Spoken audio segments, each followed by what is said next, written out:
नमस्कार दोस्तों, वर्ष 2025 का लास्ट महीना यानी कि दिसंबर 2025 में पूरे देश भर में बड़े बदलाव हो रहे हैं। जी हां दोस्तों, 1 दिसंबर 2025 से देश भर में 10 नए नियम लागू किए जा रहे हैं, जिसका सीधा असर हम सब पर पड़ने वाला है। जो आधार कार्ड से लेकर बैंक खाते तक में बदलाव किए जा रहे हैं। दोस्तों, आज की जानकारी आप सभी के काम आने वाली है, क्योंकि आधार कार्ड सबका बना हुआ है। आधार कार्ड में क्रांतिकारी बदलाव किए जा रहे हैं। आधार कार्ड का नया डिजाइन लागू किया जा रहा है। नए डिजाइन के अनुसार सिर्फ फोटो और क्यूआर कोड दिखेगा। डाटा सब कुछ क्यूआर कोड में एन्क्रिप्टेड रहेगा, यानी कि अब आधार कार्ड पर केवल क्यूआर कोड मिलेगा। उस क्यूआर कोड को स्कैन करने पर डाटा दिखाई देगा। इसके लिए नया ऐप जारी हो चुका है। UIDAI का मोबाइल ऐप लॉन्च हो चुका है। अब क्यूआर कोड से फेस स्कैन करके वेरिफिकेशन किया जाएगा। सबसे बड़ा लाभ यह होगा कि इसकी अधिक प्राइवेसी है, डाटा सुरक्षा है। यानी कि हम जब भी किसी को आधार कार्ड देंगे तो अब नाम, डेट ऑफ बर्थ, पिता का नाम नहीं दिखेगा, केवल क्यूआर कोड दिखेगा। इसकी शुरुआत दिसंबर 2025 से की जा चुकी है। दोस्तों, अगर आपके पास राशन कार्ड है तो यह नया नियम आपके लिए है। जी हां साथियों, राशन कार्ड eKYC अनिवार्य है और इसकी लास्ट तारीख 31 दिसंबर तक है। अनिवार्यता है, राशन कार्ड eKYC जरूरी है। डेडलाइन इसकी 31 दिसंबर 2025 है। यानी कि आपके राशन कार्ड की eKYC बाकी है तो आप 31 दिसंबर 2025 तक राशन कार्ड की eKYC जरूर करवा लें, अन्यथा आपको राशन मिलना बंद हो सकता है। राशन कार्ड eKYC अब तक हजारों लोगों की बाकी है, तो जिन लोगों की राशन कार्ड eKYC बाकी है वो जल्दी से राशन कार्ड eKYC करवा लें। अपने नजदीक किसी भी जन सेवा केंद्र या फिर ब्लॉक ऑफिस में जाकर अपने राशन कार्ड की eKYC करवाएं। साथ ही राशन डीलर के पास जाकर भी आप अपने राशन कार्ड की eKYC करवा सकते हैं। राशन कार्ड eKYC के लिए जिसकी eKYC बाकी है उसका Aadhaar card, ration card plus mobile चाहिए होगा। तो दोस्तों, अगर आप अपने राशन कार्ड से हर महीने राशन लेना चाहते हैं तो अपनी राशन कार्ड की eKYC 31 दिसंबर 2025 तक जरूर करवा लें। इसी के साथ दोस्तों, देश भर में नया लेबर कोड लागू किए गए, यानी कि लेबर कोड में बड़ा बदलाव किए गए। बेसिक 50% रखा गया, यानी कि नियम के अनुसार बेसिक यानी कि CTC का 50% होना चाहिए। ग्रेजुएटी अब 1 साल के बाद में मिलेगी, पहले 5 साल के बाद में मिलती थी।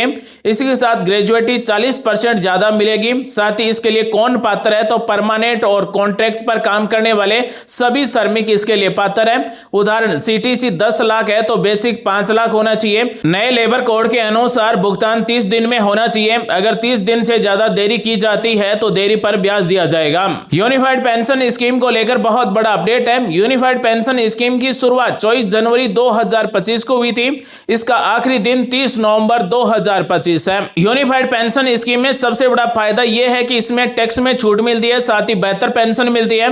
बाद में आप NPS में भी जा सकते हैं। अगर आप यूनिफाइड पेंशन स्कीम में फॉर्म भरना चाहते हैं तो ऑनलाइन भी भर सकते हैं और ऑफलाइन भी भर सकते हैं। Online form CRA official portal पर भरा जा रहा है। ऑफलाइन फॉर्म संबंधित कार्यालय में जाकर जमा करवा सकते हैं। दोस्तों, जिसको भी पेंशन मिलती है उनके लिए ये जानकारी बहुत जरूरी है। पेंशन लाइफ सर्टिफिकेट की अंतिम तारीख 15 दिसंबर कर दी गई है। दोस्तों, पेंशन लाइफ सर्टिफिकेट क्या है, तो यह साबित करता है कि आप जीवित हैं। इसकी अंतिम तारीख 15 दिसंबर 2025 है।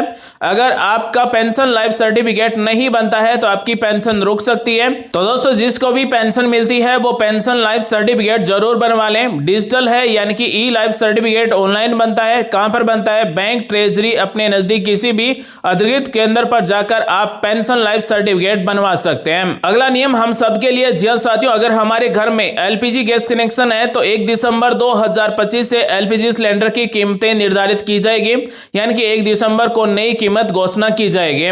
लगभग 20 रुपए प्रति सिलेंडर सस्ता हो सकता है। वहीं दिल्ली की हम बात करें तो 833 रुपए अनुमानित है। साथ ही मुंबई में 832 रुपए, कोलकाता में 859 रुपए है। दोस्तों, LPG सिलेंडर की कीमत में हर महीने की 1 तारीख को बदलाव किया जाता है। ऑफिशियल जानकारी चाहिए तो इंडियन ऑयल की ऑफिशियल वेबसाइट पर जाकर आप रेट चेक कर सकते हैं। तो दोस्तों, LPG सिलेंडर 1 दिसंबर 2025 से 20 रुपए सस्ता हो सकता है। दोस्तों, इंडियन, भारत गैस, HP, इन तीनों में से आपके घर पर कौन सी कंपनी का रसोई गैस कनेक्शन है, आप हमें कमेंट करके जरूर बताएं। दोस्तों, अगर आपके नाम से SBI बैंक में खाता है तो यह अपडेट आपके लिए बहुत जरूरी है। SBI M-Cash बंद हो रहा है, यानी कि 30 नवंबर 2025 के बाद में M-Cash काम नहीं करेगा। UPI से आपको पेमेंट करना होगा। तो M-Cash क्या है? ये एक लिंक बेस्ड ट्रांसफर है, यानी कि पुरानी तकनीक है। कारण है कि UPI ज्यादा तेज है और सुरक्षित भी है। इसका आखिरी दिन है 30 नवंबर 2025। 1 दिसंबर 2025 से SBI M-Cash बंद हो जाएगा, यानी कि 1 दिसंबर से सभी M-Cash लिंक बंद हो जाएंगे। दोस्तों, नई सेवाएं यूपीआई, आईएमपीएस, एनईएफटी, आरटीजीएस पहले से शुरू है। तो दोस्तों यूपीआई, आईएमपीएस, एनईएफटी, आरटीजीएस से तेजी में पेमेंट होता है, सुरक्षा मिलती है, साथ ही कोई सीमा भी नहीं है। दोस्तों अगर आप एसबीआई का एमकेएस उपयोग में लेते हैं तो 1 दिसंबर से भूल जाइए एमकेएस को, क्योंकि 1 दिसंबर 2025 से एमकेएस काम करना बंद कर देगा। दोस्तों 1 दिसंबर 2025 से पूरे देश भर में महा बदलाव किए जा रहे हैं। उम्मीद करते हैं जानकारी अच्छी लगी होगी। मिलते हैं अगले वीडियो में जानकारी के साथ। आप सभी का दिन शुभ हो। जय हिंद, वंदे मातरम।